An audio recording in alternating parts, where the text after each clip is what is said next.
Étrange tiki double, dit Janus, que cette sculpture. Les deux tikis sont dos à dos, taillés dans une seule roche volcanique, grise et granuleuse. Unis par les fesses et par la tête, ils laissent entre les deux épaules et entre les jambes un espace vide par lequel devaient passer des cordelettes. Car ces petites statues de pierre travaillées selon les canons traditionnels, grosses têtes et corps massifs, mains reposant sur un ventre rebondi, ces tikis doubles avaient un lien avec le filet de pêche à la tortue. Ils imitent en effet d'une certaine façon les lestes primitifs, au volume arrondi et percés d'un trou qui permettait le passage d'une lanière d'attache.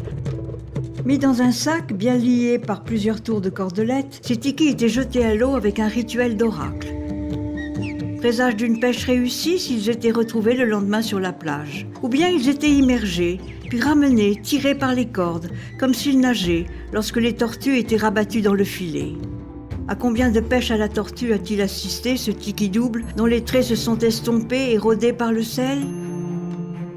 On devine ses yeux plus qu'on ne les voit. Les doigts en léger relief sont perdus au milieu des alvéoles du basalte. Les pieds, eux, restent bien découpés, qui assurent l'équilibre de ce double tiki qui devait aider à la capture de cet animal sacré.